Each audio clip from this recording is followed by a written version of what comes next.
आज है 19 अक्टूबर 2024 दिन शनिवार। Welcome back to clean news UP. चलिए देखते हैं उत्तर प्रदेश की 25 फटाफट बड़ी खबरों को। दीपावली से पहले यूपी को मिला बड़ा तोहफा, केंद्र सरकार की मंजूरी का सीएम योगी ने जताया आभार। उत्तर प्रदेश को दीपावली से पहले एक और बड़ी सौगात मिली है। केंद्रीय सड़क परिवहन मंत्री नितिन गडकरी ने यूपी में राष्ट्रीय राजमार्ग 53-0B के बरेली बदायूं खंड के 4 लेन निर्माण को मंजूरी दी। इसके निर्माण में 1527 करोड़ रुपए की लागत आएगी, जिसे स्वीकृति दे दी गई है। योगी सरकार प्रयागराज के तीर्थों का युद्ध स्तर पर कर रही कायाकल्प। अक्षय वट होगा श्रद्धालुओं के लिए आस्था का प्रमुख केंद्र। महाकुंभ 2025 को लेकर योगी सरकार प्रयागराज के तीर्थों का कायाकल्प करने में युद्ध स्तर पर जुटी है। श्रद्धालुओं को कुंभ नगरी की भव्यता और नव्यता का दिव्य दर्शन करवाने के लिए प्रदेश सरकार ने भारी भरकम बजट का ऐलान कर दिया है। अक्षय वट का बड़ा पौराणिक महत्व है। मान्यता के अनुसार संगम स्नान के पश्चात 300 वर्ष पुराने इस वृक्ष के दर्शन करने के बाद ही स्नान का फल प्राप्त होता है। यूपी के 37,000 रोडवेज ड्राइवर कंडक्टर्स को दिवाली का तोहफा, मिलेगा 1800 रुपए वर्दी भत्ता। उत्तर प्रदेश राज्य सड़क परिवहन निगम के 37,000 ड्राइवर कंडक्टर दीपावली पर तोहफा मिलने जा रहा है। नई वर्दी में नजर आएंगे। परिवहन निगम हर चालक परिचालक को 1800 रुपए वर्दी के लिए मिलेंगे। इस पर करीब 6.70 करोड़ रुपए खर्च होगा। 1 से 2 दिन के अंदर ड्राइवर कंडक्टर्स के खाते में पैसे ट्रांसफर कर दिए जाएंगे। इसके बाद वो अपनी वर्दी सिलवा सकेंगे। 2 साल पर परिवहन निगम की तरफ से ड्राइवर कंडक्टर को वर्दी का पैसा उपलब्ध कराया जाता है। यूपी के युवाओं के लिए अच्छी खबर, 1.5 लाख लोगों को मिलेगा रोजगार, पहले कराना होगा रजिस्ट्रेशन। यूपी के युवाओं के लिए अच्छी खबर है। यूपी का कौशल विकास मिशन 1.5 लाख युवाओं को रोजगार दिलाएगा। ये रोजगार 1 साल में दिया जाएगा। इसके लिए अलग अलग जिलों में मिशन की ओर से एक के बाद एक जिले स्तर पर रोजगार मेलों का आयोजन किया जाएगा। रोजगार मेलों में ही कंपनीज और चयनित युवाओं के बीच नियुक्ति के लिए करार भी कराई जाएंगी। यूपी में विश्व स्तरीय हैचरी व जलीय कृषि पार्क बनेंगे। 20,000 युवाओं को रोजगार देगी योगी सरकार। प्रदेश में विश्व बैंक की मदद से PPP मोड पर मछली पालन योजना शुरू की जाएगी। इस एक्वाकल्चर प्रोजेक्ट को शुरू करने में 1200 करोड़ रुपए लगेंगे और सरकार का लक्ष्य है कि इसके जरिए प्रदेश के करीब 20,000 युवाओं को रोजगार मुहैया कराया जा सकेगा। इस योजना में प्रदेश में विश्व स्तरीय और एकीकृत जलीय कृषि पार्क विकसित किए जाएंगे। योगी सरकार ने दी मंजूरी। लखनऊ में हुई हाई लेवल बैठक में बड़ा फैसला लिया गया है। योगी आदित्यनाथ की कैबिनेट बैठक में यह फैसला हुआ कि new Noida, greater Noida phase 2 और नोएडा इंटरनेशनल एयरपोर्ट को जोड़ा जाएगा। इन तीनों इलाकों को जोड़ने के लिए 16 किलोमीटर लंबा एक्सप्रेसवे बनाया जाएगा। एक्सप्रेसवे के किनारे 1500 हेक्टेयर जमीन पर लॉजिस्टिक हब भी बनाया जाएगा। रायबरेली एम्स में बुनियादी ढांचे की कमी, मरीज परेशान, राहुल गांधी ने नड्डा को लिखा पत्र। लोकसभा में नेता प्रतिपक्ष राहुल गांधी ने रायबरेली के अखिल भारतीय आयुर्विज्ञान संस्थान को लेकर केंद्रीय स्वास्थ्य मंत्री JP नड्डा को पत्र लिखा है। पत्र में उन्होंने बताया कि एम्स में बुनियादी सुविधाएं भी नहीं हैं। इसके कारण यहां आने वाले मरीज परेशान होते हैं। इसके साथ ही मेडिकल स्टाफ की कमी को लेकर भी सवाल उठाया गया। रायबरेली के कांग्रेस जिलाध्यक्ष पंकज तिवारी ने शुक्रवार को बताया कि राहुल गांधी ने नड्डा को लिखे पत्र में एम्स में सुविधाओं की तरफ केंद्रीय मंत्री का ध्यान आकृष्ट किया है। योगी सरकार ने बढ़ाया नोएडा एयरपोर्ट का क्षेत्रफल, अब इतने हेक्टेयर जमीन पर बनेगा। उत्तर प्रदेश सरकार ने नोएडा इंटरनेशनल एयरपोर्ट की जमीन को लेकर बड़ा बदलाव किया। पहले नोएडा इंटरनेशनल एयरपोर्ट 5000 हेक्टेयर भूमि पर विकसित होना था, लेकिन अब जमीन का क्षेत्रफल बढ़ा दिया गया। अब नोएडा इंटरनेशनल एयरपोर्ट का भूमि क्षेत्रफल 6286.73 हेक्टेयर होगा। उत्तर प्रदेश के चीफ मिनिस्टर योगी आदित्यनाथ की कैबिनेट बैठक में इस बात को मंजूरी दी गई। योगी सरकार ने यमुना प्राधिकरण के मास्टर प्लान 2041 को दी मंजूरी। 226 गांव की जमीन पर बसेगा नया शहर।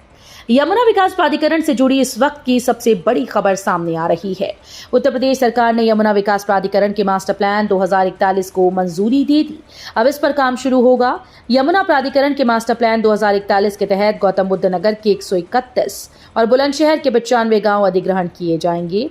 दोनों जिलों के 226 गांव को मिलाकर मास्टर प्लान 2041 तैयार किया जाएगा। किसान मेले से पहले ही बिक गए 23 लाख के बीज। गेहूं, मटर, राई, सरसों समेत विभिन्न सब्जियों के उन्नत बीजों की मांग सिर्फ कानपुर नहीं बल्कि प्रदेश और देश भर में है।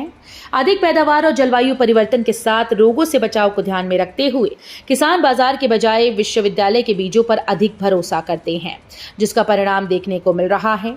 चंद्रशेखर आजाद कृषि और प्रौद्योगिकी विश्वविद्यालय की ओर से लगने वाले किसान मेले से 7 दिन पहले ही 23 लाख रुपए के बीज बिक गए। नोएडा इंटरनेशनल एयरपोर्ट पर पहली बार 15 नवंबर को लैंड करेगा प्लेन। जेवर में निर्माणाधीन नोएडा इंटरनेशनल एयरपोर्ट पर 15 नवंबर से विमानों की टेस्टिंग शुरू हो जाएगी। 4 दिन तक चली कैलिब्रेशन फ्लाइट की सफल टेस्टिंग के आधार पर डायरेक्टरेट जनरल सिविल एविएशन ने यापल को यहां के रनवे पर विमानों की टेस्टिंग और लैंडिंग की अनुमति दे दी है। 30 नवंबर से नोएडा इंटरनेशनल एयरपोर्ट का ट्रायल किया जाना है, जिसकी अनुमति के लिए टेस्टिंग ट्रायल का डेटा DGCA को भेजा जाएगा। उत्तर प्रदेश लोक सेवा आयोग ने 4 विभागों में निकाली बड़ी भर्ती, आवेदन शुरू। उत्तर प्रदेश लोक सेवा आयोग ने उत्तर प्रदेश प्रशासनिक सुधार, लोक निर्माण विभाग, उच्च शिक्षा विभाग और आयुष विभाग की विभिन्न डिपार्टमेंट में वैकेंसी निकाली है। इस भर्ती के लिए आधिकारिक नोटिफिकेशन जारी होने के बाद परसों से आयोग की ऑफिशियल वेबसाइट पर आवेदन की प्रक्रिया भी शुरू हो गई। इच्छुक और योग्य उम्मीदवार 18 नवंबर 2024 तक आवेदन कर सकते हैं। निकायों के लिए कर्मियों को धनतेरस से पहले वेतन, हर श्रेणी के कर्मचारी को मिलेगा एडवांस। महीने के आखिरी दिन पड़ रहे दीपावली के त्योहार से पहले तैयारियों को लेकर चिंता में डूबे कर्मचारियों के लिए राहत भरी खबर है। नगर निगम जलकल कानपुर विकास प्राधिकरण ने अपने कर्मचारियों को धनतेरस से पहले वेतन देने के लिए तैयारी शुरू कर दी है। सभी प्रभारी अधिकारियों से कर्मचारियों की हाजिरी का पूरा डेटा मांगा गया ताकि 25 से 27 तारीख के बीच नियमित कर्मचारियों के अलावा आउटसोर्स, PRD व सुरक्षा में लगे जवानों समेत सभी श्रेणी के कर्मचारियों को वेतन दिया जा सके। मॉल रोड पर होंगे एक रंग के भवन, एक जैसे बोर्ड, लगेंगे आकर्षक स्ट्रीट लाइट्स। दिल्ली के कनॉट प्लेस और लखनऊ की हजरतगंज की तर्ज पर मॉल का सुंदरीकरण कराया जाएगा। यहाँ डिवाइडर, हरियाली, फुटपाथ, आकर्षक स्ट्रीट लाइट के साथ ही एक रंग में सभी दुकानें व उनके बोर्ड नजर आएंगे। नगर निगम, KDA, KESCO, PWD, UP, MRC के साथ ही व्यापारियों की सलाह और सहयोग से इस मार्ग को आकर्षक बनाया जाएगा। ACM 3 के कार्यालय में नामांकन शुरू, प्रत्याशी के साथ 4 लोगों को प्रवेश की अनुमति। कानपुर में सीसामऊ विधानसभा उपचुनाव के लिए शुक्रवार से नामांकन शुरू हो गए हैं। प्रशासन ने गुरुवार तक तैयारियां पूरी कर ली थी। ACM 3 के कार्यालय में प्रत्याशी 11 से 3 बजे तक नामांकन करा सकते हैं। नामांकन कक्ष में प्रत्याशी के साथ 4 लोगों को ही प्रवेश की अनुमति है।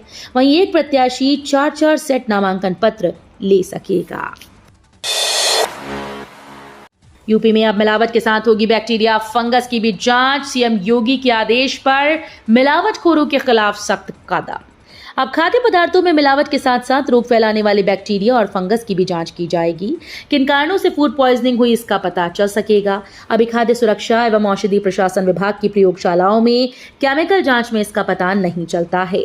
ऐसे में अब माइक्रोबायोलॉजी जांच शुरू की जाएगी और उसके माध्यम से इसका पता लगाया जाएगा। यूपी के मंत्री का एक और बयान, बोले प्रियंका गांधी के लाइफस्टाइल भारतीय संस्कार व संस्कृति के अनुरूप नहीं।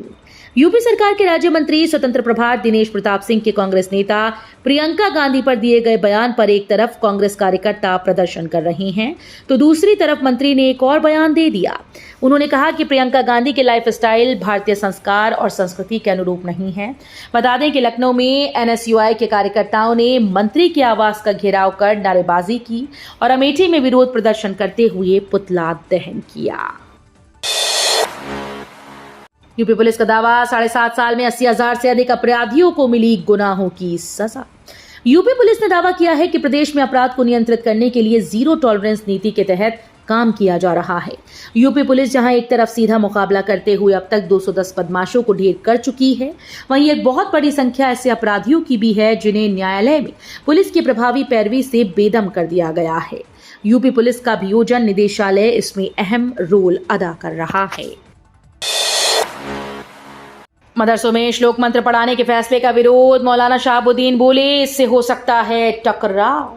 ऑल इंडिया मुस्लिम जमात के अध्यक्ष मौलाना शहाबुद्दीन रजवी ने उत्तराखंड सरकार के उस फैसले पर एतराज जताया जिसमें मदरसों में श्लोक व मंत्र पढ़ाने की बात कही गई।